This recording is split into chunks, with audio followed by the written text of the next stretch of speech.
Hello, everybody, and welcome to the Reaper Wargaming podcast. We are back with episode 21 of the podcast, How Time Flies. Thank you, everyone that is listening right now on Twitch. Bring in your questions, your chat. We want to hear it, and we always do. Today's episode, we are going to be covering teams updates. So by teams updates, we just had a teams GT, so a 2-day tournament happened this weekend. So we're just going to get updates from that team's competition, and we are going to talk about some news, a little bit of a news update, and then we are going to get ourselves right deep into the best Primarch. We are going to be ranking all the Primarchs according to us, which, to be honest, is the only way you should ever be thinking about the Primarch, as our opinion, only right one. So listen up, listen hard. We want to hear what you think as we're slagging off your favorite ball all the way through this episode. So first comes first served. What is happening in the club right now? We have so many things happening. We have Blood Bowl. I know me and Fulvio are in it. I have never played Blood Bowl before, ever, but I got a Warhammer voucher for my birthday, and I was like, hey, I may as well buy myself a Blood Bowl team because they cost £30. So it turns out I bought what we would call it, they kindly call it tier 3 one, or the fun ones to play. The ones you might not win with, but they're fun. So I've got ogres, which is really fun. So I'm going to be putting them together. Looking forward to that. Trying out a different sort of game mode. So excited for that. We have our 40k league. There's going to be some updates about that coming very, very soon. So look out for that. We have Crusade going on all the time with Horus Heresy Crusade stuff about to happen as well. You name it, we've got it going on at the moment in the club. It is very, very busy. Our club nights are very busy. As always, 3 Mondays a month. Every Friday in the month, we have games happening. And we have, obviously, our monthly... we've either got a GT happening, we've got an RTT, and we have our sold-out grand tournament happening, 100-person tournament happening in November, which is just super exciting for us, bringing something north of the border. If you're interested in getting involved in any way, either as a volunteer, sponsorship, anything like that, please just get in contact through our Discord with any of the Primarchs, and we'll 100% get back to you about that as well. Is there anything I have missed, Fulvio or Keir? My God, not well. There's a lot of stuff going on. Yeah, right. So much. So much. I think we have the next RTT is at the end of May, if I remember correctly. It's the 25th of May, and it's sold out already. Yeah. Mm-hmm. It's been sold out for a while, actually. Yeah. 32 players now, so we managed to squeeze another table in. And we're gonna have another GT after that one, which is probably gonna be July. Oh, see, you can tell when David is not here. I know. The GT is July because we're alternating. July. Yeah. Yes, that's it. Yeah. Great. And then, but this weekend we just had our teams tournament. So I know both of you played in the teams tournament, and this weekend, tell me how it was, what the vibe was like, kind of what the experience was. This time around, we did pretty much a in-club teams tournament. Was there one club that was not in the club, but they're like a sort of a close friend team that came along? But for people that don't know what teams is, really, really quickly, you have a team. You're playing in a tournament with your team, and essentially you get matched into another team, and your team captain will basically match different players against each other, depending on whether they think they're either going to win really big against that team to bring in a lot of points, or alternatively be there as a roadblock to stop someone quite powerful being able to get a lot of points. So it's a very tactical on multiple levels, but also just a lot less pressure as a tournament, because you're playing as a whole team, and sometimes it isn't your role to necessarily win, but to just cause some problems, to cause some barriers within a game. So it makes potentially losing, if you get matched into someone that is just a weakness to you, or someone that is just a very, very good player, just a different experience of playing the game as well. So that is what it is in the most simplest terms. But yeah, I'll come to Keir first. 5-0 wizard and Lang there. Tell me how it was, how your experience was. It's a good day to be a wizard, wasn't it, Keir? It was a fucking brilliant day to be. Where do we stand with cursing on the podcast? This is an over 18s podcast, right? Oh, it's very good. Yeah, go for it. I want to double check. It's been a while. Yeah, it's fucking brilliant. It's a really good day. I'm really, really proud of my team. They did really well. None of them had played teams before, and in terms of like time that they put in, preparation, Nick, who was playing Astra Militarum, he had a tech marine that Mark needed to borrow, but Nick didn't have time to paint it, so I said, we'll just give it to me at work, and I'll take it home, and I'll paint Mark's borrowed model so he can use it in his list. It was a real team effort to get everything ready, but it was ready. Obviously, stiff competition out the day, turn one. We played against Dave's team, Fulvio's team. Fulvio had the, I'd say, misfortune of getting paired into me, turn one. Thousand Sons are a tricky faction, man. I've been thrown under really a bus. Shocked you got paired into me. I didn't think that was a very good matchup. But that's fine. We had some real stiff competition day one. Larry's team after that, and Larry gave my friend Nick, who was playing guard, a really tough game with his Custodes against the guard list. And I played against his World Eaters player for the second game in a row, which was great. They just pipped us in that series, though. And then we managed to, surprising everybody, managed to hold Tim's team to a draw for the series. Because, yeah, just through pairings and stuff, I ended up playing against the Hypercrypt Necrons, which is actually another good matchup for me. We had our guard list into the Orcs, which was a good matchup for a guard player, or not. It wasn't so much a good matchup for the guard player as it was a really bad matchup for the Orcs. We had a lot of stuff that can just clear them out. We had the Wyvern. What does that do?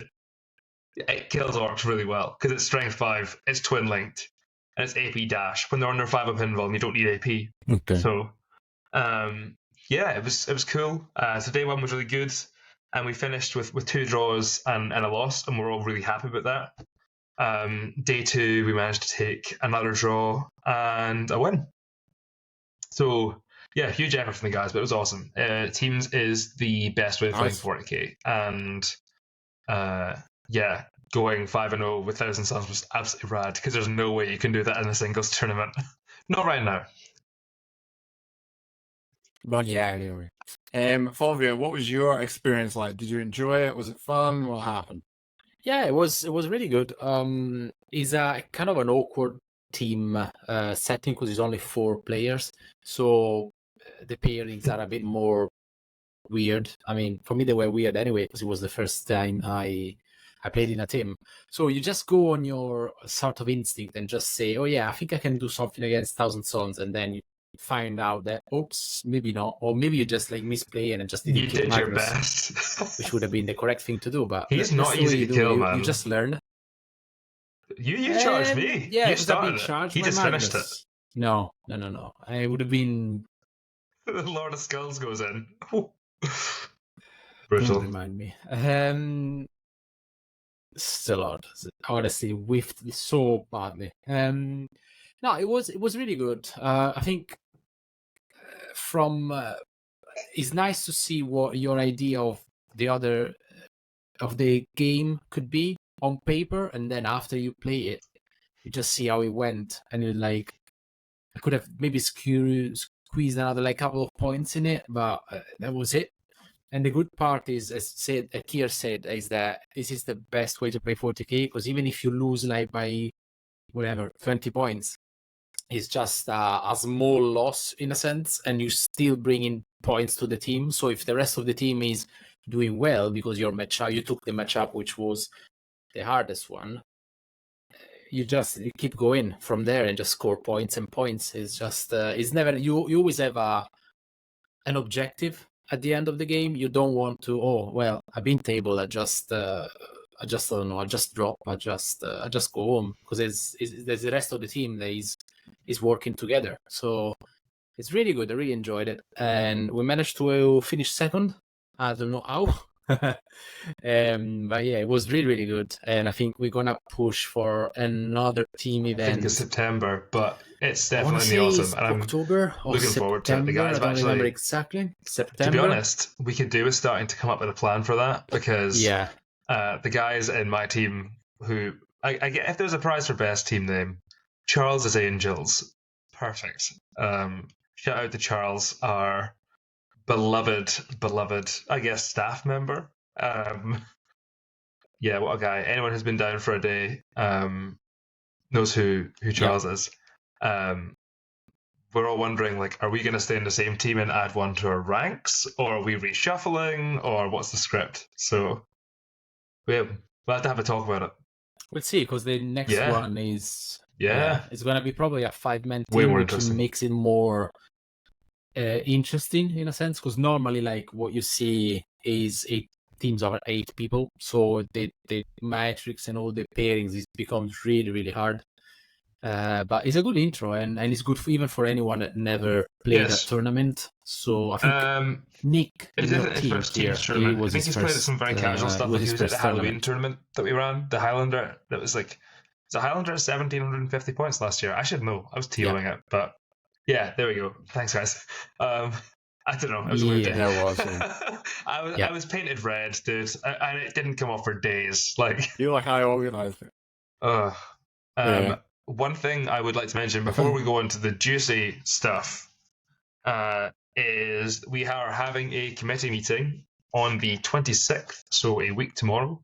If any club members listening to this, either now or before then, would like to reach out and bring stuff to our attention to add onto the agenda, please don't hesitate to shoot any of the Primarchs a message, and we'll get it thrown on there and discuss whatever needs discussed. Yeah, no, 100%. And we just have it in the club. We're sitting there while everyone's gaming, and we'll just release any information or decisions that we make. We're super transparent, right, to make sure all the members are up to date with everything that we are discussing and talking about as well. So other news that's come out, we have potential data slate dropping in, like, is it this Friday or next Friday? Sometime in the next couple of weeks, potentially. Very interesting to see what happens. I think 0 things are going to happen to my beloved Gene Stealers at the moment. They're just kind of like drifting in the middle there somewhere. No one really talks about them anymore. What faction? They had a little hype moment at the start of the edition, and now they're Can Brood Brothers take was an ally or something like that? Is that a hype moment? Anyway, it was a high moment. Honestly, you can, the Guard can take them as allied factions, but slowly they just if you could do like into your whole one way or another, like allies with them and Tyranids, like either 500 points of Tyranids in your list or 500 points of them in a Tyranids list, I think it'd be sick. That'd be cool, man. It's honestly mad with the law that they don't allow that anymore. There was a time when you used to be able to ally everything and with Gene Stealers, and that makes sense in the law, because the whole idea is the Gene Stealers are like the vanguard. They literally have a keyword for that. Like, you could come in, let's say you could put 500 points of Vanguard Invader units into your Gene Stealers list and ally. That'd be sick. I have the solution for you, Nick. If you want to play Genestealer and Tyranids together, you need to buy the Commander deck of Tyranids. You have... Another one. I need more Commander. cards. Do you know what? There you go. Do you know what I don't have enough of? I don't have enough Magic the Gathering cards. I definitely do. You should buy another one. And I have a massive box that I now store them all in because I just love opening booster packs. But that is another piece of news, actually. For we now play Magic very casually in the club now and again. But again, another games format that is people want to play. We now have a new edition or a new set has come out called Thunder Junction. I played in the sealed event for the pre-release last weekend for it. Super interesting set, actually. It works a lot slower than for those of you that know a lot, know about standard, so your 60 card format. Usually that can be very, very quick, and it can be over very, very quickly.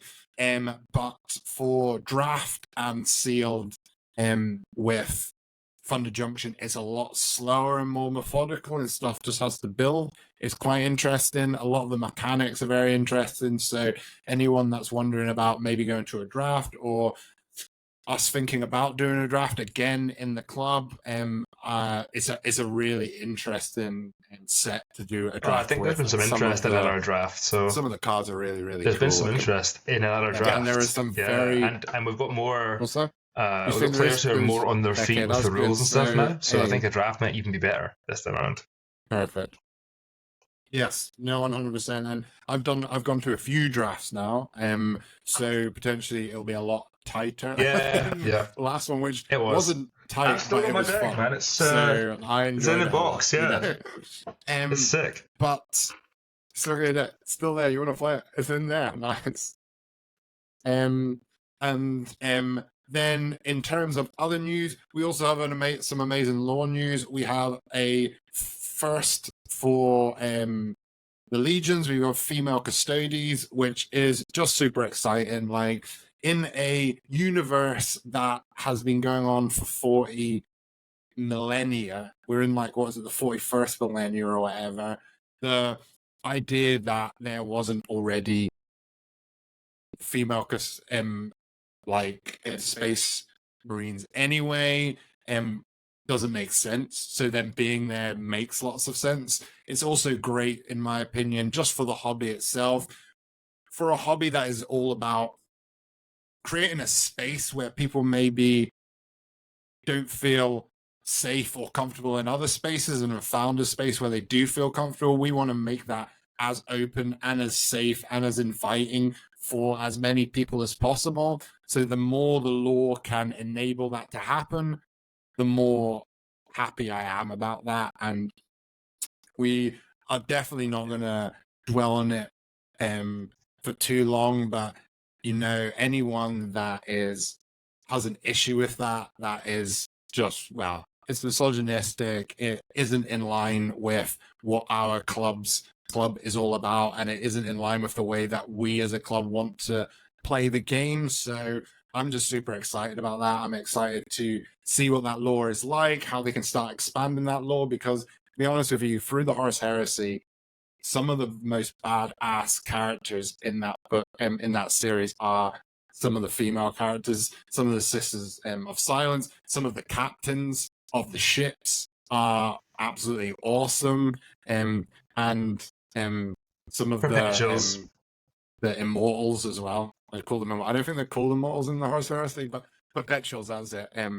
They're just awesome. So I mean, yeah, I think you're right. Have you seen Into the Death Fulvio, animation? Anything else you want to add to that? Honestly, so there's a lot of badass characters in Angels of Death, and I'm not a loyalist fan, so it pains me to say that. But one of the most badass is the captain of the ship mistress. Just being a baseline human and being so duty bound and just taking no shit and facing off against the danger of her ship being boarded. Rad, absolutely rad. Cool character. Yeah. She reprimanded a space marine, a Khorne berserker, which was already falling to Khorne, and she basically stopped him and he stopped. I was like, absolutely badass. Yeah, just quickly on this one, I can't wait for GW to release a model of a female Custodes or custodian. Custodes. So all those tiny minds that are like bothered by this one will explode literally and just leave the game. Just go away. This is not for you. There's actually a very, very, very funny message in chat from Connor.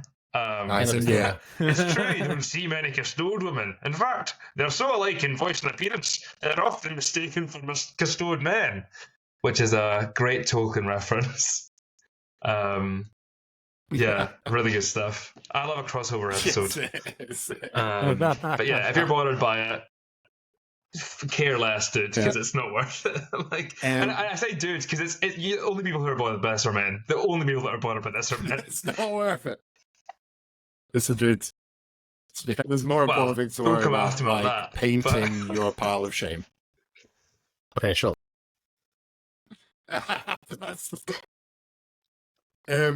Okay, into the meat and potatoes of the episode. You've probably never seen this happen before, but we're going to actually rank all the Primarchs. It's probably never happened on any if you made podcast a list of any tiers, form of it media. would be similar to doing something like that. Like, I don't know, if you listed out a bunch of different tiers and allocated them, just to explain the concept to any viewers who are totally unfamiliar with this, because, like I said, it's kind of an original concept.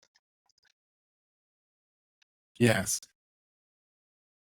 It's very original. And if sadly we should have had Keir as the host, we could have called it the Keir. And is absolutely not suitable for broadcast.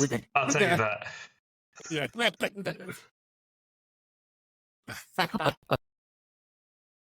So essentially, I actually have a tagline for each Primarch as well, which I'm excited to read out.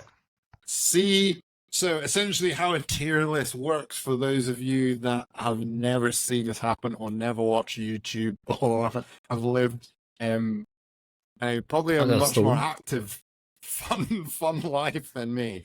A tier list is basically you have S, A, B, C, D, F, and S being like the most powerful, best, unbelievable, charismatic Primarch that there ever has been, and F being just the total duds of the brothers essentially down there. And then in the middle you have the ones that kind of might be okay, but maybe they've got some flaws, or maybe they're just not, they did one thing that sort of redeemed themselves, which kept them out of being a total dud right down at the bottom. But as we go through it, we'll move people around, and as we talk about other ones, other people may move up and down based on all that stuff. And down here, we have pictures of all of the known Primarchs, and we will tier them based on, probably we'll just start right from the beginning, which is number 1, and that is the the Dark Angels. Maybe, yes. Number 1. First Legion is the Dark Angels. We have the Jesus Christ, how is someone who is meant to be the best at scrapping so fucking boring? True. Dude needs to touch grass, man. So boring. And God, for those who don't know, I'm reading through all of the Horus Heresy right now. I'm on book 38. And it's basically one of the Dark Angels books, the ones where they start going into the fact that on their home planet, the fallen angels, which are the Dark Angels that go to Chaos, essentially, all of that sort of stuff is happening right now. And honestly, he's chasing curs around. And he's meant to be this master tactician, the best hunter there is. And he's honestly being made a fool. Oh goodness! It's actually. I mean, it doesn't honestly. And I started out thinking, "Oh, Kurs, he's a pretty bad dude," and now I'm like, "Kurs, actually, he's playing the Benny Hill music, the Benny fucking Hill music." Well, the line is around. What did I just listen to? I listened to. A short story, Prince of Crows by Aaron Dembski Bowden, about Sevitarian after Kurs finally gets beat by the lion. And Kurs is like, actually, fuck it. I'm not done with this bitch. Turns around, goes back at him. It's so sick. Oh, yeah, the lion got made a fool of again. Yeah. Dude also has like the biggest arsenal out of he's every constantly legion. made a fool of. And he's I still don't respect him. Honestly, there is a bit in it, right? Every time he lands basically a full castle onto the ground and comes out like some sort of like king, because their whole like lore is that they were all like, kind of like Knights of the Round Table kind of thing going on back in Caliban. But yeah, he is a... I'll throw him in F. There's someone in mind that I have for F. But I'm going to put him in like E tier, to be honest. Like... Oh, D tier then. Yeah. Oh no. I forgot how tier lists work. Yeah. There's not any tier. F, but fuck that guy. DF. Honestly. Straight to F. Yeah. F. So, personally, my 2 cents is like, one, the miniature is nice, but it's nothing fancy, although it's pretty old now, so I think they're gonna remake them at some point. Second, is I always listen to the audiobooks because I like to listen when I paint, and this one, the Dark Angels one, is the only one that I couldn't go past like the second or third chapter. I was like, no, just like yawn.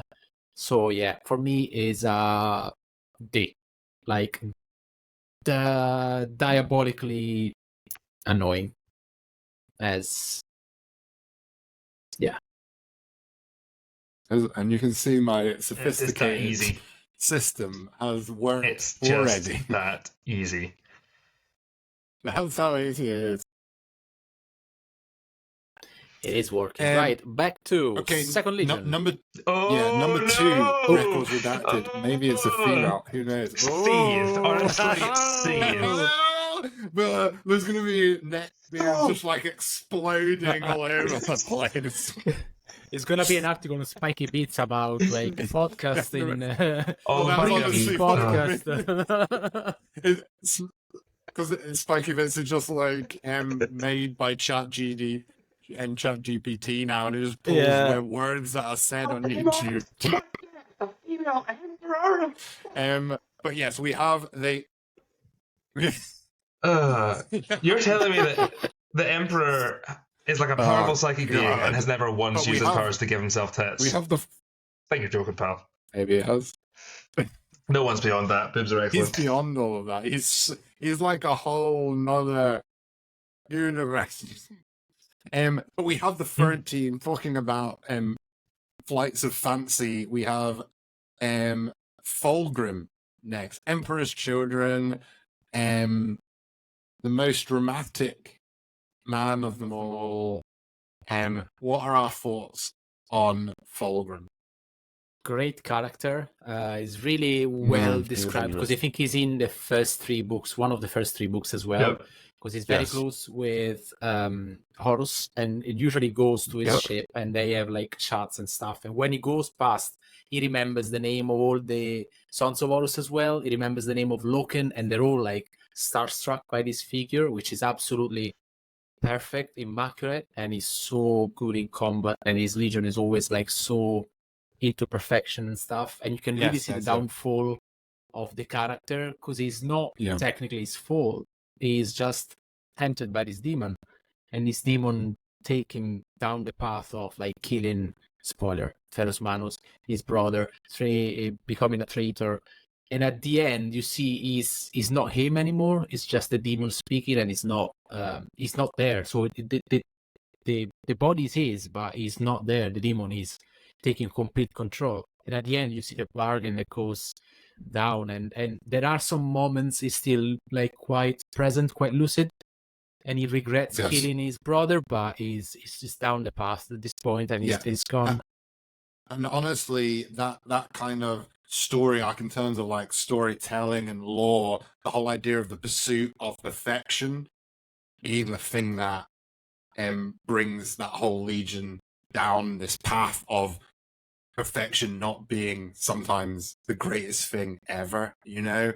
And then these just horrific visual of that Legion are so crazy. Like these big like amplifier mouths that put out sound that like take people out, and it's wild scenes. And yeah, exactly what you were saying. Like there's some great short stories and great bits in lots of the books about Fulgrim and him trying to bring his brother back as a maybe a spell. Basically his apothecary. I can't remember exactly his name.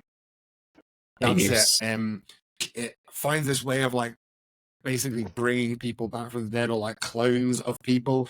And there's this really good short story where he's basically playing the 40k version of chess with him over and over again. And then there's just piles of Ferrus Manuses everywhere, because he's trying to feel good about what happened, or get like sort of get over what actually happened, and he just never does through that whole short story. It's just really, really interesting. But yeah, it doesn't go well being a traitor for. I mean, I think you can make this argument for most of the traitor Primarchs, is that like, oh wait, like they were just losing always. Like the problem with the original problem with the Emperor's Chosen was that like all the gene seed was corrupted, right? So they were a very small legion from the very start. That's it, yeah. And that kind of pushed them even further towards relentlessly perfecting Rar and like degenerating into a throng of chaos worshipping Marines who only want extreme sensory, like basically shit, not perception, stimulation, extreme sensory stimulation of all kinds. Yes, like stims, loud things, bright things. Yeah, get those neurons firing. Hell yeah. It's my kind of party. Shitting on each other. All kinds. Ever heard of a Vietnamese landmine? The Maraviglia.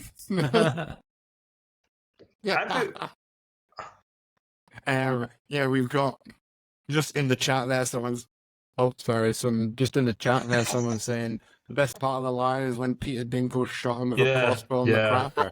Honestly, that is just a great, basically sum up of. I think Fulgrim goes into maybe A tier, maybe B tier. He's well written, and I think his story is I don't say relatable, but it's one that we can all like understand. Like it makes sense. Like he relentlessly pursued perfection and had that obsession be his foible, basically, right? Yeah. No one knows. Yeah. I wouldn't know. I'm very slightly I mean, yeah. Yeah, seriously. Fourth Legion. So we go into Fourth Legion. We have what I'm going to refer to as Peter Turbo. Because Peter Turbo would be furious about female Custodes. He'd be livid. Just tell me I'm wrong. He would.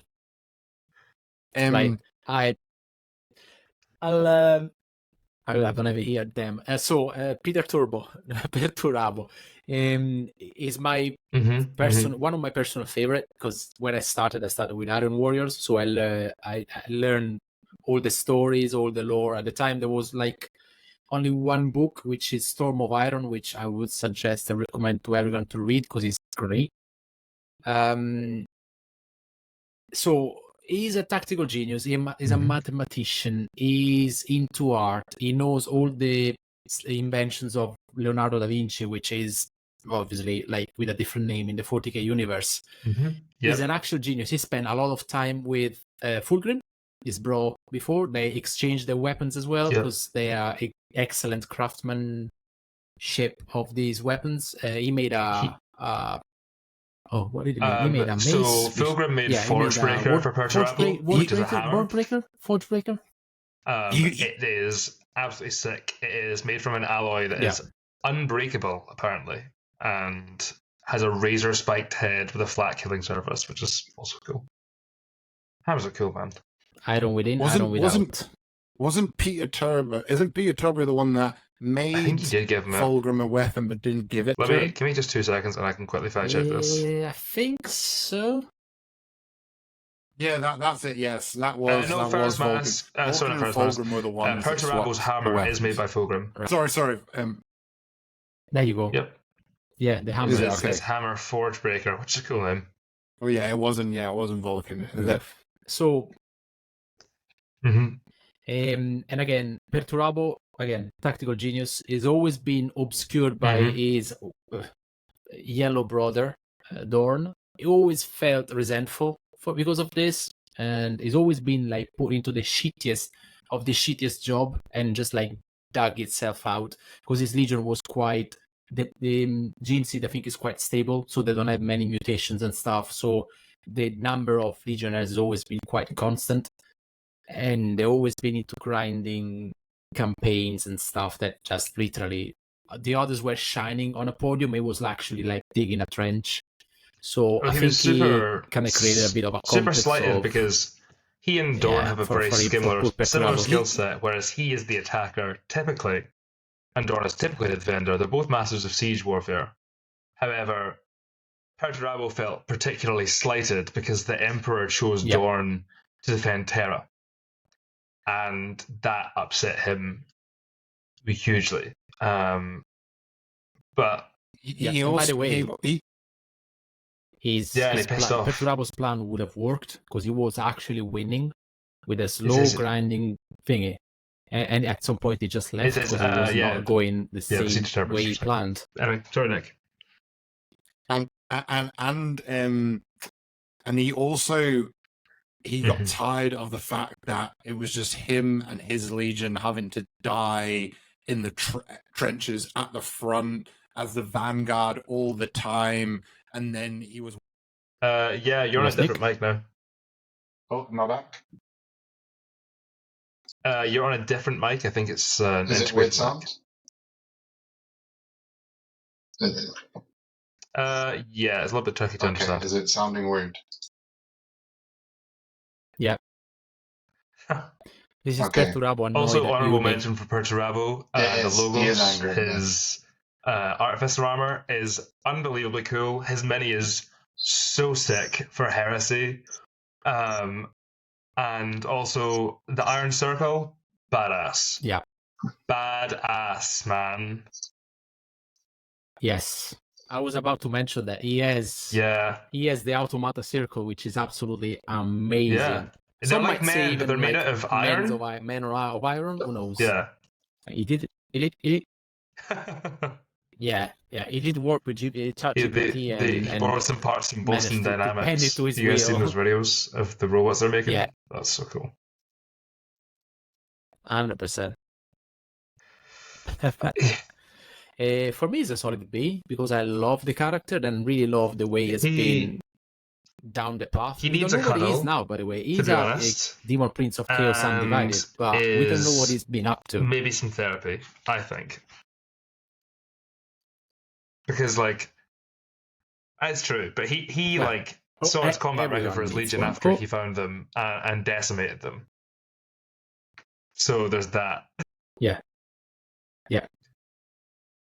The Legion wasn't very known for the flexibility of the warfare. Right? They always keep repeating the same plan again and again and again. I'll throw in B tier, distinctly bang average. B is for bang always average. Always do it the same way, so. Into there. Yeah, I think he just needs a cuddle, to be honest. I mean, like a pat on the back. He's going to be so pissed. Right, number 5. Killer Khan. Tried his hardest. Jagged Eye. Killer Khan. Honestly, I started out not enjoying him at the beginning when I was first reading about him, but he definitely becomes one of my favorite, and his Legion just one of my favorite to read about. I love all the stuff about they go in and everything is about how life is finite, how you go in with a smile, you enjoy it.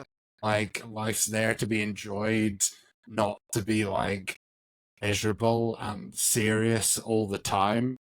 I also love all the stuff around he didn't just choose the loyalists because it was the Emperor and that's what he had to do. He was like, no, we're going to go and find out first and get information and then decide which one is for us. And he's always been this like in the wind character, like no one ever really knew what he was doing. He always seems very well informed. He was like, I'm not going to do it. Like, so F you. Yeah, the guy, yes. I'd say, of all the Primarchs, the Khan might be the most reasonable. He just seems like a sound guy. I'd have a pint with him, you know what I mean? Yeah. He's quite new age, isn't he? Yeah. He's quite new age. It's like going with the wind, like going with your friends. Oh, well, I'll give you this special chewing gum. Let's talk about the world and stuff. It's very chill. I like the way he's been developed, the character, really, because he just went from nothing to just try to understand why Mortarion, in this case, was into for the traitor cause and stuff. So he investigated. He went to Barbarous and just I like the way that's been worked. Khan is at least A tier. A tier? Firstly, dude's bad in combat. A tier. There are in the Siege of Terra books, the White Scars are so sick because you'd imagine that a mobility-based legion wouldn't do well in a siege setting, but the way that they get around it's super cool. The Khan, super reasonable and actually just seems like a nice guy, as much as a Primarch Warlord can be. But yeah, the Khan is sick, at least A tier. You know what? Yeah. We'll reassess later on because I think he might be pushing S tier. Khan's pretty based, man. Like, he's sitting up there at the moment. Right. So into number 6, we have Space Wolves. We have Leman Russ. Honestly, I really love the lore that he's like he lets everybody think he's an idiot. Because that's like the trick is that he's actually not an idiot, but everyone thinks he is, and that makes him dangerous. No, when has he ever revealed to not be an idiot? Because he is constantly. It just seems like the guy makes errors constantly. Like, I don't like. I mean, Thousand Suns stuff aside, what's he done? What has Russ got? What was he achieved? Not done. He's also always that being said, I hate psychers, and then he has no the ruins in the world. But shut up, man. Shut up. Cold harder, Russ. Fuck me. Yeah. It's like for me. No offense, guys. It looks like a Scottish person is always annoyed at the weather, but you are just. I mean, you live there. The weather is what it is. There's a storm every 5 seconds. There's ice everywhere. You can't be annoyed. Just go out and see the world. No. And also, his gene seed is fucking rife with flaws too. And he's like, that warp stuff will mess with your gene seed. I'm like, don't you use psychers? And isn't your gene seed really unstable? We call them something different. So they were like psychers that don't wash. That's what they're called. Like, shut up. Legion Russ unleashes his legion of Wolf King, Terminator, Wolf Guard with their wolf cannons and wolf blades. God, no. I have more time for like Bjorn the Fell-Handed than I do Leman Russ. I don't like Leman Russ. I don't like how he's in any of the books that I've read that he's been in or listened to. Rather, he's Audible. We don't have an affiliate link for that. We should get one. I just have been totally unimpressed and bored by him. I'm like, man, you're just an idiot. Like, what have I written down here? Annoying frat boy is what I have written down next to Russ in my notes. Surprisingly. That's unsurprisingly for a Thousand Thrones player, by the way. But anyway, he managed to try to stop. Sorry, he didn't manage to try to stop and stop Horus. He just basically deployed on the line, went for it, bounced, goodbye, and it was pretty bad. He was in a coma or something because he was just trashed by Horus. A close fight. So Oh, yeah. Oh, fuck yeah. We've D got for in the Russ. chat, we've got D for And Russ. that's being kind, because you know, D for Russ. what did he do during the Siege of Town? That is being kind. Sweet F all. Yeah, bro got slapped so hard he had to have a seat. He was sleeping. You know, He was asleep. Yeah. He got hammered at pre-drinks and had to sit out the party. He got sent to bed early. It was too exciting for him. Yeah. Right. Speaking of one-dimensional, seventh Legion. My notes are build that wall. We have Brother Dorn. I feel. You know what? Make Terra great again, yeah. Make the wood strong again. I was really bored of Dorn. Yeah. But I will say the latter Siege of Terra books, I've grown to like him more. Yes, you see the desperation. Yeah. He just tries to put everything he's not as he has slept in together, months, and he's still defending against the siege. And even the part where we're gonna, mild spoilers for the Siege of Terra series, Angron is trying to get to him, and Angron's trying to break him down mentally, and he starts reciting it's not the art of war, but it's old war manuscripts, and he's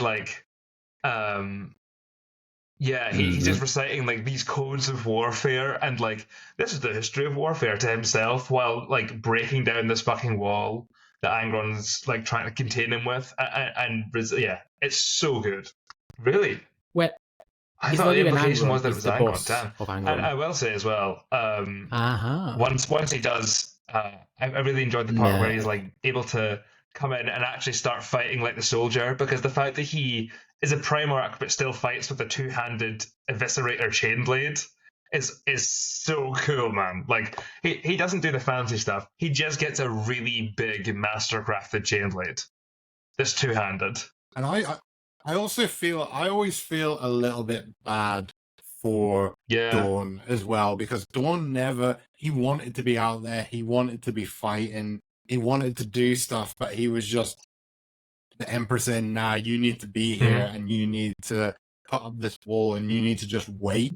You need to just wait here for what's going to happen. We pay him for that. We pay him for that. Yeah, the guy he's like Bellboy, man. He's stuck at home. He's got overprotected parents.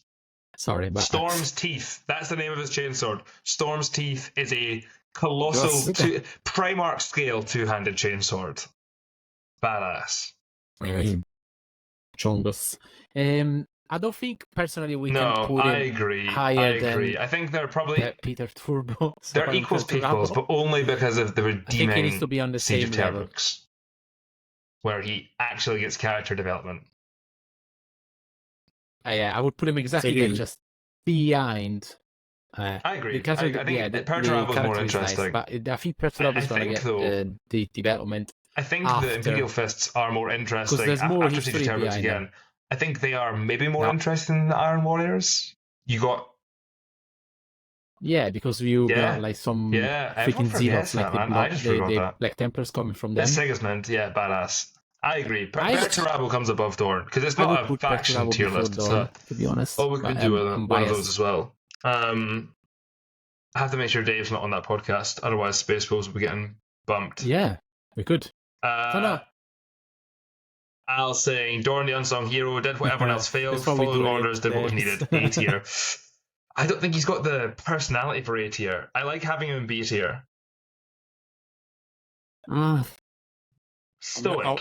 Bro's stoic. I'll give him that. Yeah, just leave him B tier. B tier seems fine. Yep. So we've got, going into who we've already kind of started to speak about, we have 8th Legion, My Chemical Romance season ticket holder. Fucking legend, honestly. Absolutely. Honestly. Yes. He was honestly, a huge grower through the books for me, to the point where you start and you just don't get him. You're like, you are a terrible piece of shit. Like, you're a terrible person. Like, straight up. He blows his own planet up. Spoiler alert, sorry. He literally abandons his own legion because he's like, you are a bunch of pricks and I hate you all. Yeah, Sabotage the Legend. So, don't want to speak to you anymore. I'm going to do my own thing. And I'm going to do my own thing. He messes the line around so much to the point where the line is hunting for him all the way through what's at this point the Imperium Secundus, or whatever they call it, the second Imperium that they're building. And he's like hunting all of these like worlds for him. And it blooming turns out, like he's literally just still on the same planet this whole time. He's in the same ship. He comes back. Yeah, he literally comes back. And he went into a really bad defensible spot. Like, he goes into the ship. Time. He boards the ship. The Lion's fucking ship. Goes into the corridor where he first dueled the Lion, which is not a good position. But he goes there because it's symbolic. With the Atramentar, which is the Night Lord's Terminators. Keir is at first a little bit cringe. You think, and then the more you lead, you're more like, man, this guy's just is there for the memes and like doesn't give a shit. He's like, yeah, this Imperium sucks and is totally unjust, and also my legion are full of criminals and murderers and thieves, and I hate them all. Which is true. That's true. Hey, yeah, but you have to work with what you have. He's Batman, and he also has honestly he's also a terrible gig because he already knows how everything's going to end. Like, he knows his own death. He knows everyone's death. He knows exactly all the strands of death and destruction that's always going to happen. And that's all he ever thinks about. So we can forgive him he's a sick duelist too, because he's fucking, he can see the future. He's not good enough to beat the Lion, who's apparently very good at fighting. Very good. But I think his tactic is making opponents yawn to death. Boring. Yes. Absolutely. Also, he messes up Vulcan so badly. He needed to be resurrected I don't know how many times because his mind was absolutely gone. Honestly, Keir's his base, man. And he's like, an assassin's going to come and kill me, but that's fine. It's so tragic. Because it just proves me right. He literally died to be proven right. I love that. I'm there for that kind of level of spite. Well. And then Talos. Bring him back. My favourite series of books, the Night Lord's trilogy. Talos attempts to get revenge for his father against that assassin, and the following events I will not spoil any of because they're so cool. Anyway. Right, next up. Good one. Read the trilogy. Sanguinius. We have the favourite son. Sanguinius. The famous Slamguinius. Do we have a picture of Sanguinius? It's right here. I like a weird voice, but it's like Angel Wing. Is actually I don't like loyalists, Space Marines, but like Sanguinius is badass. You know what I hate? The thing I hate about him most is plot armor. But he's badass. I hate that he killed Cabanda, then immediately killed Angron, then went toe-to-toe with Horus. Is the development of the character makes sense because there's something behind it. So there's some tragic parts of the story behind him which are not present, in my opinion, on the Lion or Dorn either. It's like all the black rage and the weight is carrying all along through the story. He knows it's gonna end up like badly because he can see the future as well, very badly. Yes, he has the gift of premonition. Yeah, he's been made the emperor of the regent of the Imperium Secundus by Gilliman, which he didn't like. He didn't want, but he carries this weight as well. Absolutely amazing. Great character. And he had he also was carrying the guilt of one of his sons basically dying in his place. and turning into like an absolute monster of a demon as well. Yeah. So there's all that guilt. And then just never being able to save his sons, like never being able to work out how he can fix them. Yeah. That is absolutely what every Primarch, which as a Legion that is doomed in a sense, carries with him. So him, Fulgrim, oh my god, Magnus as well. Sanguineous, I think he's A tier. On either A or S tier, to be honest. But he's cool. And also, weirdly hotter than Fulgrim. That gets some points. Yeah. Yeah. I would put him maybe higher than a little bit like he's not sanguineous. Okay, Khan has like personality, but he's Chad. Yeah, because he's also a nice guy. He's a Chad. Right? I would say sanguineous. So he's not even. He's not even just like a. He's not the alpha male Chad. He's an actual nice guy, and also Giga Chad. Yeah. He's the sort. Hell yeah. He's the sort of person that will help your granny cross the road. You can do that. Flying. Accept. Absolutely. Yes. Okay, going into our next one, we have this probably isn't going to take long. We have Ferrus Manus. We have That's what I think of Ferrus Manus. Oh my He's dead. God.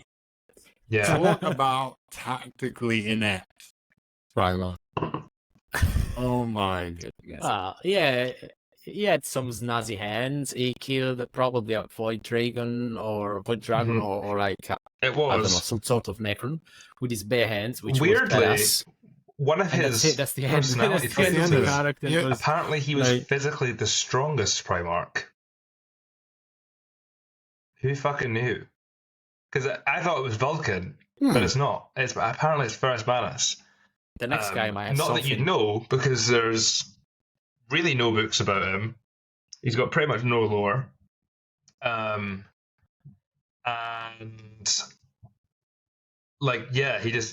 the most significant thing Ferrus Manus did was, spoilers, get killed by Fulgrim. Yeah. Like that's like the thing that most significant he did was get killed. Like he provides plot thrust for Fulgrim to slip down the slippery slope. Yeah. That's his role. Yeah.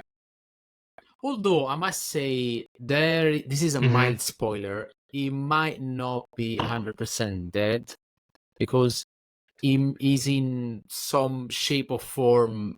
Like I think acting, that's, and I'm stopping here. I wouldn't get too read. I wouldn't be too far into that, but I don't think I think he's dead. F tier. We should talking like B or F.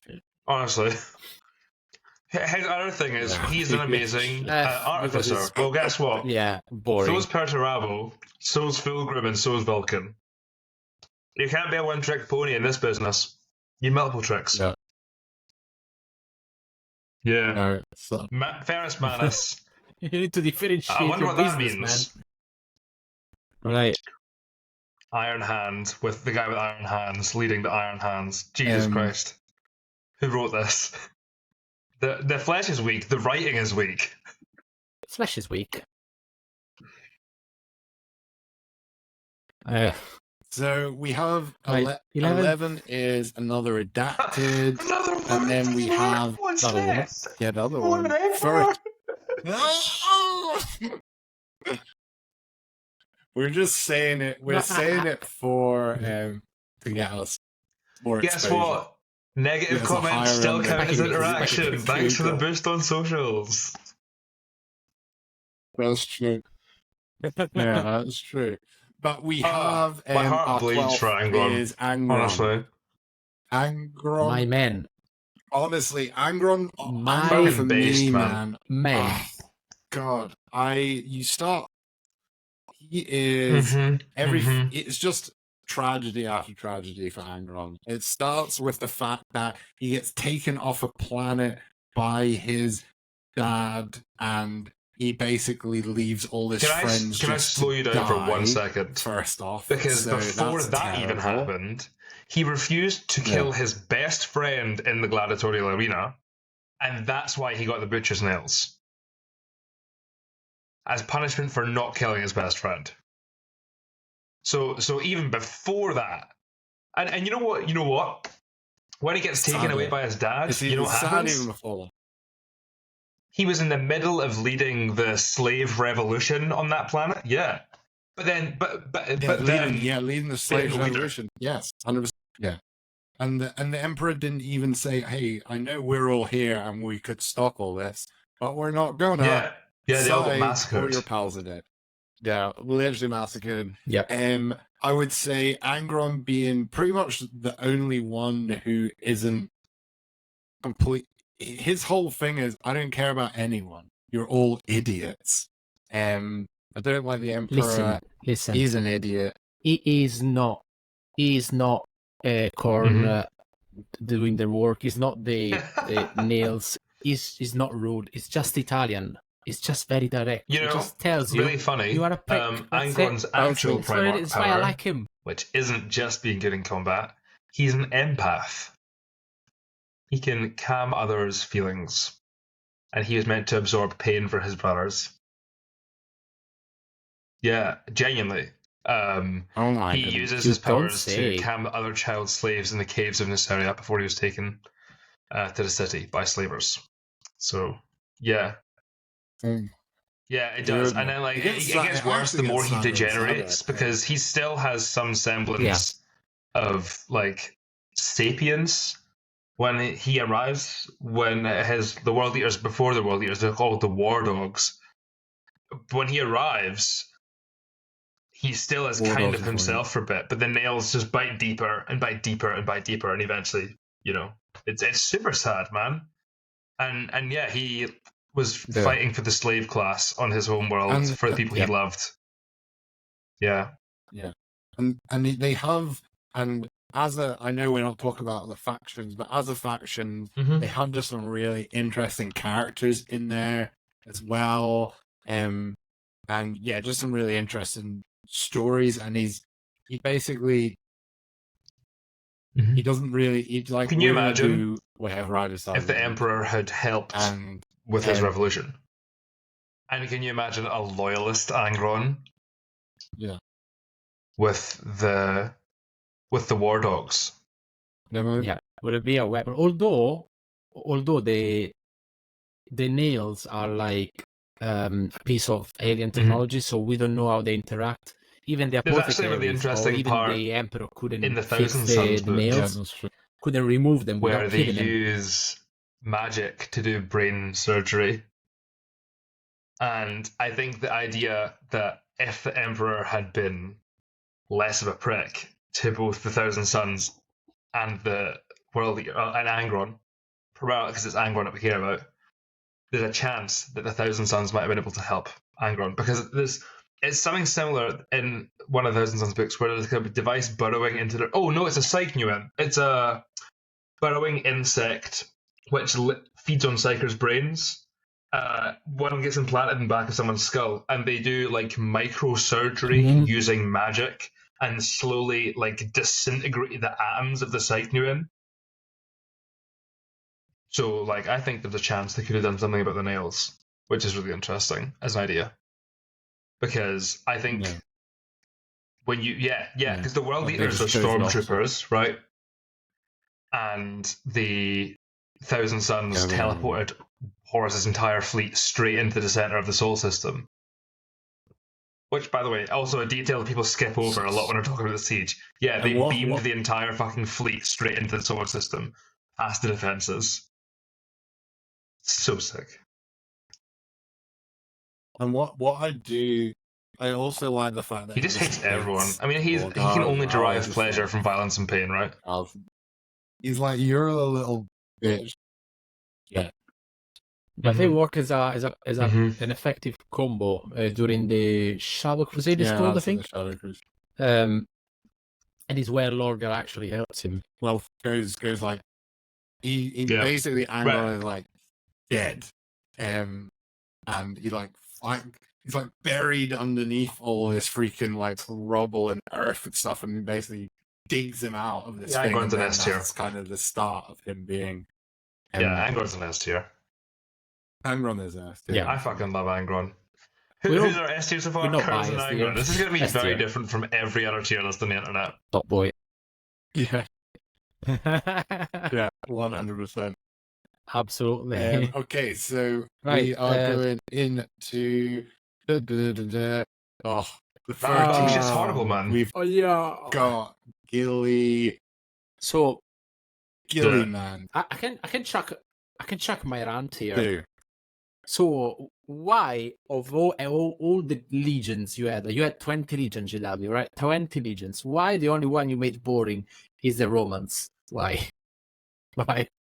That's so boring. Like all the theoretical and practical. That's just there, like with their notes and just taking notes. I'm like, oh, in this case, like Lucius made these manure pincer left, right, and so we're gonna go with the same. Just get out of the book and leave. Honestly, It was literally the so reason boring. that they were caught pretty much not prepared in any way, because they didn't have any practicals for fighting Space Marines.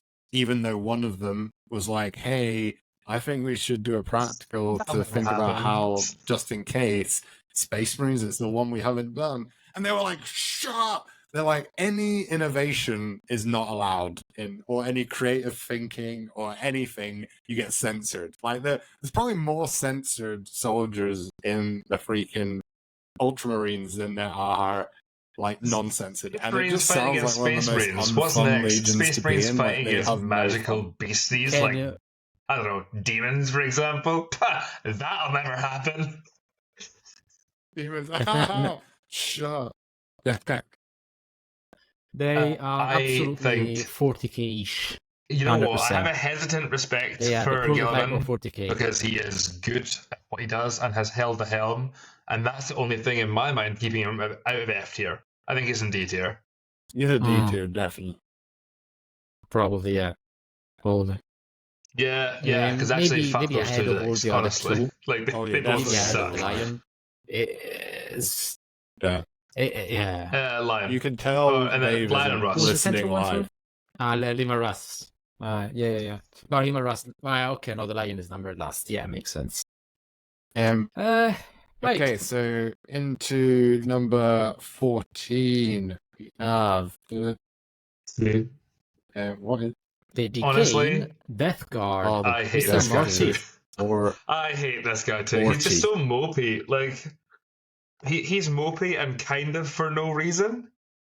He is so.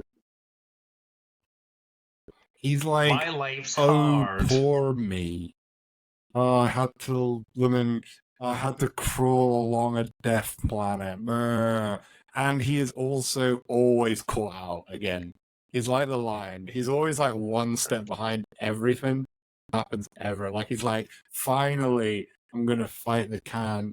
And then they're like, actually, psych, we found essentially the way, and we're just going to go away. And we've tricked you into thinking we're on that ship because you're an idiot.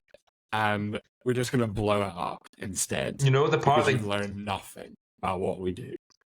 And the part that really gets me is that he's like, I hate psychers. Psychers is the worst thing in the world. Bro, you're a psycher. Yeah.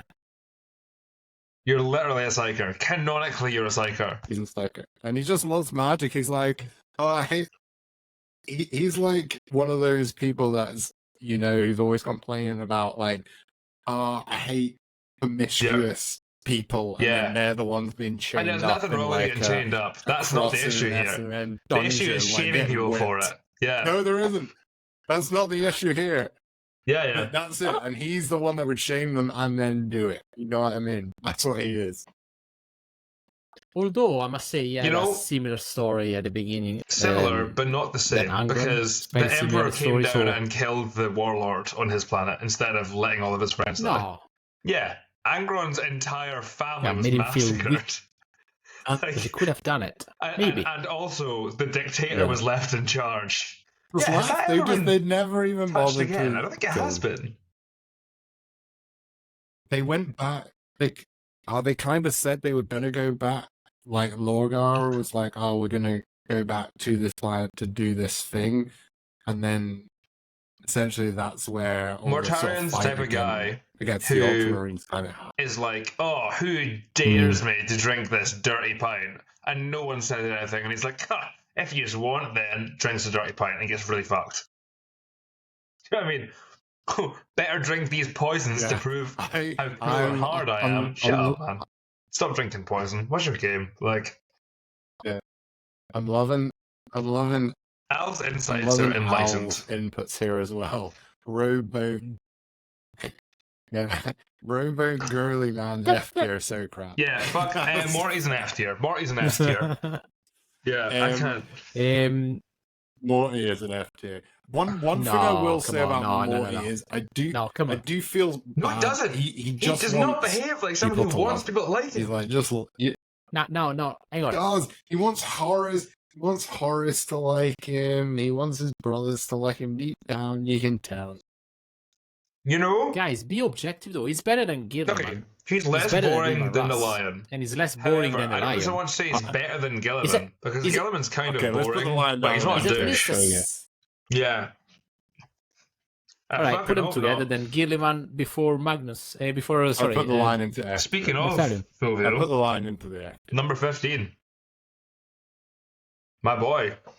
Yes. The 15th Legion. The 1,000 Suns. Yeah, Magnus. Here he is. The most powerful Psyker of all times, and he didn't know that he was actually screwing the whole I'd like system. to hear, to be honest, I know he did one thing wrong. Oh, hello, Father. I think Magnus is really based for other reasons.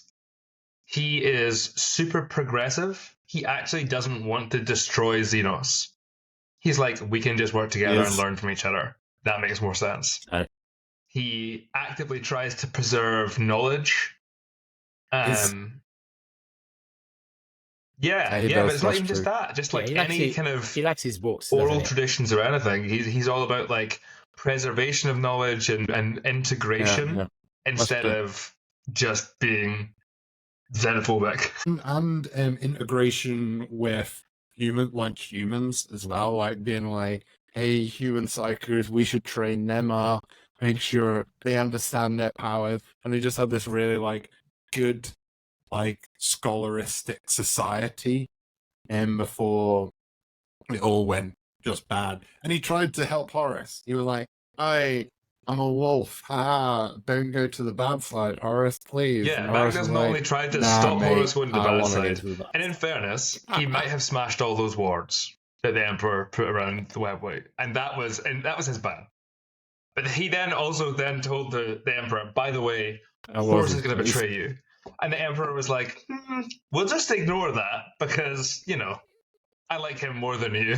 Yeah, fuck that. I think, I don't know, man. I want to, in terms of just power, Magnus, for example, made himself the size of a Titan and punched 2 Xenos Titans to death. That's pretty fucking sick. Magnus killed Vulcan like 100 times in the webway while also psychically dueling the Emperor. Obviously, we'll get to that when we get to Fulgrim, but whooped, my God, poor Fulgrim. It's like, just let me die. But I'm saying I wouldn't put I think Sanguinius is better. Magnus there. I would put him Sanguinius like over Magnus. I agree. One slot the eye in Sanguinius. Okay. Yeah, exactly. Fair. Martin's in chat saying... Otherwise, no one can stop Keir talking about his boy Magnus. I don't know. Sanguinius would be S tier except plot armor. Brings him down to A tier. No, I'm actually kind of into Fulgrim. He's at least an interesting character, right? Like, at least he has interesting books. So... The lad, the big man, the boy, arch traitor. You know, it's going to be so hard to rank this guy without giving spoilers for the end of the Death, Volume 3. Because he's so prominent in the book, obviously. Well, it is straightforward. From where? S tier. End of the story. But what I would say is A tier. And the reason I'm saying A tier is because he did just let fucking... the demon, at the beginning anyway. I don't know what happens later. Well, I know what happens later, but I haven't got to that later. But you've got like Erebus, you've got like people like that, just like fucking him about, and he's just like, the guy needs a slap for like to ages. get your shit together. But like, I don't know, before all the bad warp stuff, he was actually a pretty cool dude, I think. I feel like Fulvio is the resident authority on this too. Dude. It was like he was like he knew everyone. He was like had a laugh with people. He made people feel comfortable. He was like a real nice guy. Yeah, he didn't want to be the War Master. He wanted Sanguinius to be the War Master. Exactly. He wasn't humble. Everyone just has a crush on Sanguinius. Well, that's what makes him S tier. That's how that works. By the way. Yes, it's true. Sanguinius is like the Henry Cavill of the 30th millennium, basically. Who doesn't? Although the story of Horus is quite it's quite interesting. I mean, it's not as tragic as those two in S tier, but again, still, it's been really fucked by the Emperor in a sense, because no one told him anything. He's been given responsibilities that he didn't maybe want. Because imagine like managing this classroom of 17 babies around you. Remove your headphones for a second. And everyone wants a piece of the cake. I'll give you a thumbs up when I'm done. Okay. Okay, I'm going to go. In the end of the death book, where Horus is fighting the Emperor and he whoops him over and over again. He does stuff. Yeah. He eventually realizes after the illusion of Loken prompts him, he's like, yeah, you're not yourself anymore though. Listen, Horus. You're full of warp shit. And he, through force of will, purges all 4 Chaos Gods' power out of him to return to being just Horus. And then realizes he's made a big mistake. And the Emperor stops fighting him again. Yep. And he starts trying to take it back. There he was, the power back. I think that was really interesting that he realized he'd lost his independence and was now a slave to darkness. I thought it was cool. Yeah, that's it. Yeah. He still has humanity. He tries to convince them all to join him instead of killing them, particularly Sanguinius, particularly the Emperor. Right. Well, yeah. Headphone back on now. Sorry, but it was pertinent. It was really pertinent. Yeah, I don't want to know how the Horus Heresy finishes. No, it's the open end. But yeah, so where are we saying for we Horus? Massive thanks to Martine, by the way, who just gifted us 2 subs. So thanks so much. Oh, thanks so much. Horus, I think, goes in A tier. I think that's fair. Because he's I don't know, he's pretty rad. Until he's not. He has that like douchey phase, right? Yes. Mm. He's always rad. Wait, anyway, a Primarch being too arrogant and a fool? Never. Right. Now, hang on, wait for the next one then. 17th Legion is the word bearers. We have Lorgar Aurelian. I play word bearers and I don't even have a defense for this guy.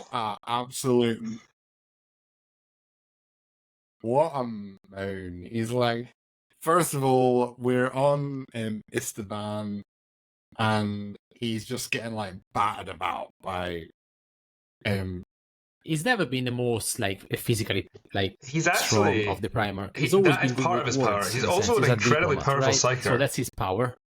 Really very powerful psyker. Yeah, very strong. Yeah. Well, this whole thing is that he gets people to believe, like indoctrinates. Well, their compliance rate is really low, so it's like if your compliance rate is high, but the time to achieve it is really low. So like the word bearers get everyone on side, but they take ages to do it.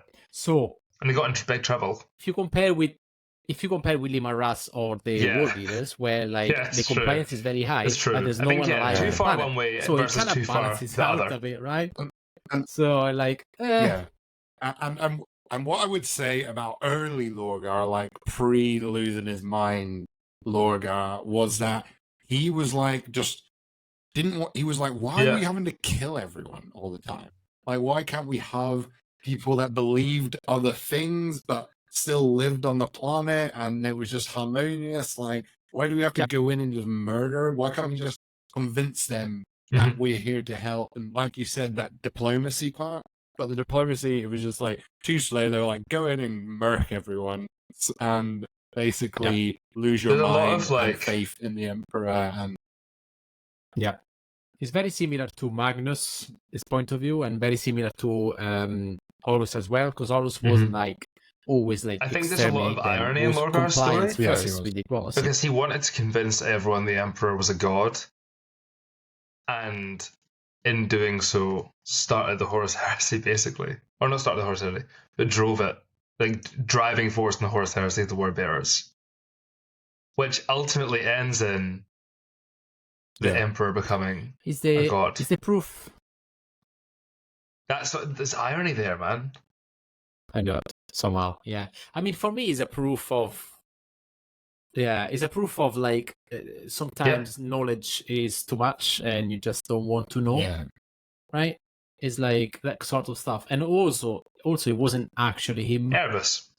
Erebus is his boy though. Creating the old issue. And Corfeon, I think, who is his like adopted dad, and ended up being one of his first captains. But the Warbearers are kind of an interesting legion, man. I don't know. I would say C tier. I would say C tier because after when he becomes what's the name? After later in the heresy when he becomes exalted, whatever it's called, I mean, when he becomes like a demon, he becomes actually like strong. Even in the Horus series in the cave, he's quite. No, he tanked the Titan. Yeah. I mean, with his mind. It's still a Primarch. That's crazy. Even for Primarchs, they don't do that. Yes. Right? Like. Yeah. It's still a Primarch. I actually have I would say C tier because I like Psychers, but I think, to be honest, D tier because since the Horus Heresy, what has he done? He's not done anything, and like he's not canonically in the lore. He hasn't done anything in like 10,000 years. Yeah. Well, we don't know that. It's been retconning at the moment, and also he's been. He tried to take Horus' place. Actually, that's why he's been like kicked away from Terra altogether. Because he tried to like push a bit over.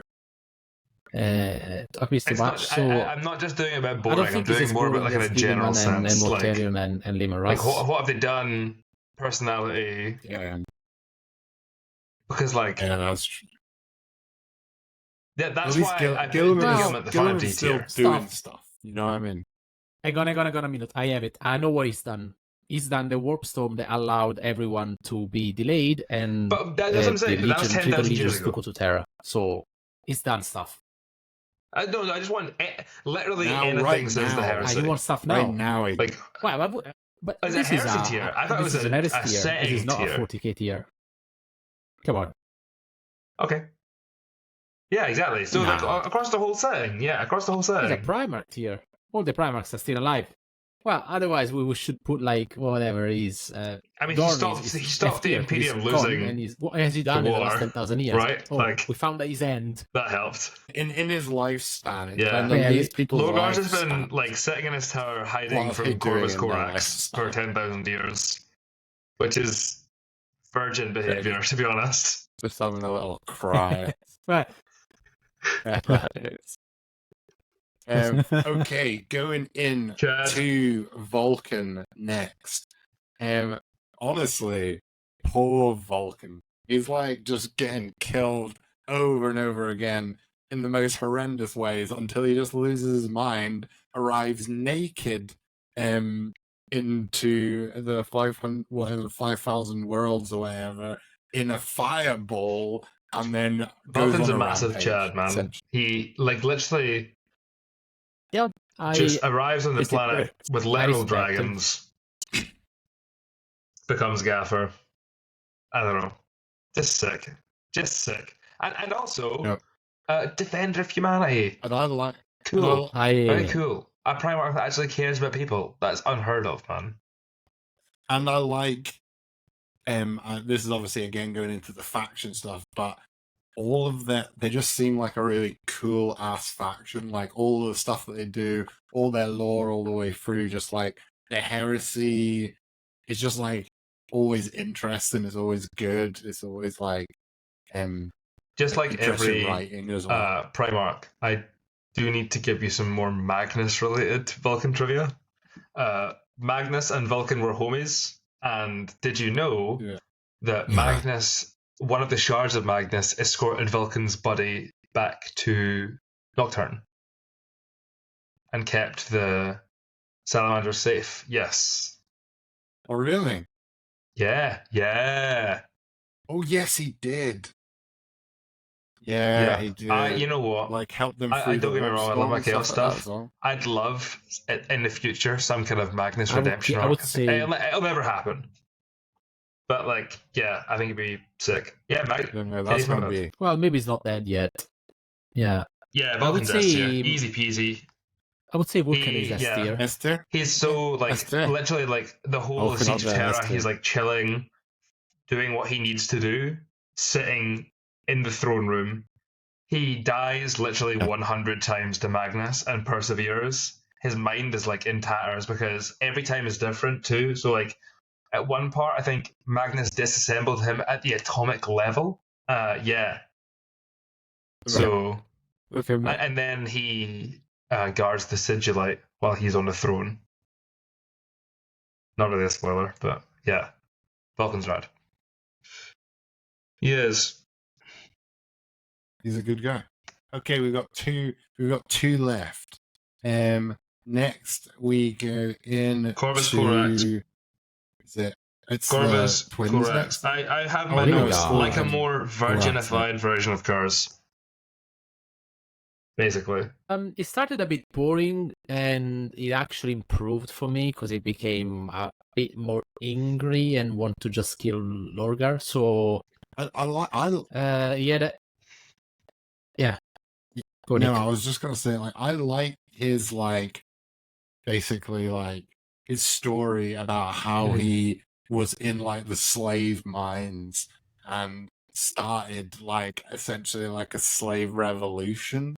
Like, I thought, like, oh, that is like a cool storyline. And then all the stuff of them going through to, like, essentially take over this planet. And then I find it interesting, like, when they think Corax is dead, but actually isn't, and he's with, like, his brothers, and they find him and, like, get him off the planet. All of that stuff is just, like, really, really... I thought it was, like, really good lore. And then you just don't hear about him for ages. And then he's hunting Lorgar right now in the war. About Corax, as a giant, not a demon. Yeah. But then he... Apparently, yep. Yeah, like a solid C tier. I think he's a C tier. Solid. He's done more than Ferris Manus. He is. Hasn't done too much, hasn't done few. Well, anyway. Everyone. Even the lion's done more than... Even the lion has done more. At least he's walking. Yeah. Right. Okay, the last one. 20th. I'm going to be honest. Alfarius and on brand for them. I haven't got a fucking clue what they're on about. Maybe honestly, dead. These guys, this is as far as I got with the research. Well, they had some interesting plans with the Cabal. Yeah, they did. Maybe one of them joined the Cabal, or maybe didn't. Like, kind of, who knows? And the other one was against his brother, so kind of sabotaged him. It's so weird. I really like the lore behind the Alpha Legion. I really like the lore behind the Alpha Legion. I feel like they got lost a little bit with it because it was so complex that it starts to get quite convoluted. So it kind of starts to get really confusing. And I don't think it's really... And I think it gets confusing not because that was the point, but I think it gets confusing because trying to write them into it as being like, oh, are they loyalists or not loyalists, or what are they trying to sabotage stuff or not sabotage stuff? Like, what are they actually doing? It all just gets kind of lost, and I think the authors get confused. it's a multiverse, so it's not really easy to write down that sort of stuff. It's not easy to put in a movie, so I can imagine it's not easy to write down.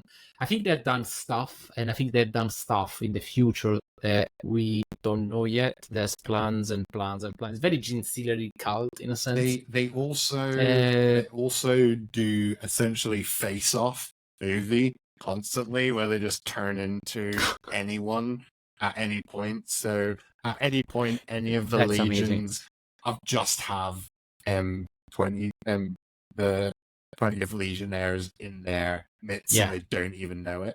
And the 20th Legionnaires don't even know it sometimes, and they get like triggered into being like, "Oh shit, I'm actually a 20th Legionnaire, and I need to go sabotage something." And they're like, sleeper agents. They tried to kill Gilliman, which if they did would have been an absolute mega win, but they didn't do it. So it's worth noting again, it's a solid C. Without intervention from like Arcanus, they're still doing stuff. When Alfarius dueled Dorn, he would have killed him. Because he was like, he was beating Dorn in the duel with his spear. Because he had this thing, as you know, he and Dorn dueled on Pluto, or on a ship above Pluto, and like Alfarius was winning, but then one of Dorn's Huskarls got involved and saved Dorn's life, and then Dorn cut his hands off and killed him. But we don't know if Dorn killed Alfarius or Omegon. And we also don't know if that matters. Or no, if he killed a Primarch because Dorn was getting beat. So it was a Primarch because a Marine wouldn't be able to beat Dorn in the fight. But yes, this is our tier list. Let us know if it is similar to what you would think, or if you're like, you are a bunch of idiots. The Lion is S tier. He's if you think that, don't comment. I know that's not what you think. They have to just make simply don't. Yeah. Honestly, they have to make his model super cool because he is such a character. Oh, and now, I mean, Dark Angels players are seething anyway because their codex, which is in fairness dog shit. Actually, no, that's a lie. The bikes are good. I think the bikes are good. Sorry. I think there's a build there. There's definitely a build in there. But yes, we have kept you for long enough. And thank you for staying with us. This was our tier list. If you liked it, we'll bring some more tier lists. I've got some in my head I'm thinking about. But we will intersperse this throughout the year of our podcasting. Our next podcast will most likely be on the hopeful beta slate that comes out. We hopefully will have a podcast pretty soon after that comes out, giving us just a little bit of time to digest it. But say it comes out on that Friday, we'll try and get something done over that weekend and just after the weekend to get that to you all, so you and our members and everyone gets our hot takes on it, and also just gets a little bit of information. If you're a bit lost or new with the data slates, you're like, oh, what on earth are these? Like, what does it mean? Don't worry, we've got your back. We'll talk you through it. So, and as always, like, subscribe, join our Discord, super active community. Come down to the club. Come and hang out with us whenever you are in Glasgow. And if you live in Glasgow, come and hang out with us. Come and play some games. Any games you want. All you need to do is just book a table and you can play whatever you want. Bonus points if you come down and teach us a game, because we like learning new game systems. We're all really keen for it. Yeah, please do. But yes, thank you very much. And you all have a really good rest of your day, evening, morning, whenever you're listening. Thank you very much.